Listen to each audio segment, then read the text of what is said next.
रामकृष्ण हरी महिला मंडळ पालेखुर्द पनवेल येथील महिलांनी शिवजयंती मोठ्या उत्साहात साजरी केली। मंडळाच्या अध्यक्षा सौ सुरेखाताई राकेश दुर्गे यांनी मंडळाच्या सर्व महिलांसाठी शिवजयंती निमित्ताने विविध कार्यक्रम राबविले।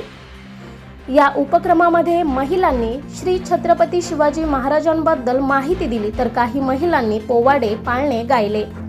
तसेच शिवजयंती निमित्ताने महिलांसाठी हळदी कुंकू कार्यक्रमाचे आयोजन करण्यात आले होते। मंडळातील सर्व महिलांना हळदी कुंकवानिमित्त वाण म्हणून पितळेचे आरतीचे ताट देण्यात आले। तसेच ज्या महिलांचे वाढदिवस असतात त्या महिलांना एक फुलझाड देऊन सत्कार करण्यात आला। महिलांचे वाढदिवस हे खरं तर बैठकीच्या वेळी साजरे केले जातात, परंतु शिवजयंतीचे औचित्य साधून महिलांचे वाढदिवस साजरे करण्यात आले।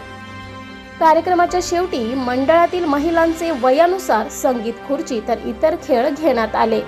त्यामध्ये प्रथम, द्वितीय, तृतीय असे क्रमांक काढून 78 महिलांना आकर्षक पारितोषिक देण्यात आले।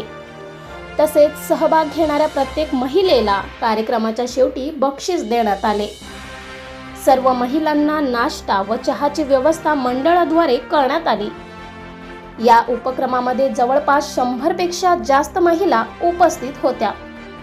संघर्ष फास्ट न्यूज अंकुश भोईर पनवेल। छत्रपती शिवाजी महाराज शी म्हणजे शिस्तप्रिय आणि वा म्हणजे वाणिज्य तेज, म्हणजे त्याच्या प्रत्येक अक्षराचा काहीतरी असा एक गंभीर अर्थ आहे। जी म्हणजे जिजाऊंचे पुत्र आणि म म्हणजे महाराष्ट्राची शान, हा म्हणजे हार न मानणारे, रा म्हणजे राजाचे हित चिंतक, ज म्हणजे जनतेचा राजा, असे हे छत्रपती शिवाजी महाराज। म्हणजे त्यांच्या प्रत्येक आपल्या नावं सकुबाई, सुरेखा, काहीतरी अशी जी काही नावं, त्या नावामध्ये काहीतरी गर्भित अर्थ असतो। तुकाराम महाराज आपल्याला तुकाराम महाराज म्हणतात नाही, तो छत्रपती शिवाजी महाराज खरंच म्हणजे महाराष्ट्र हे संतांची भूमीची स्थापना केली। बघा, वयाच्या 15व्या वर्षी त्यांनी गड किल्ले जिंकण्याचं स्वप्न त्यांच्या आईने त्यांना शिकवलं की स्वराज्याची स्थापना कशी करायची। आता आपली मुलं जी आहेत 18 वर्ष होतात, 20 वर्ष होतात, 30 वर्ष होतात, तरी पण त्यांना घराची जबाबदारी असते का नाही, तर आपण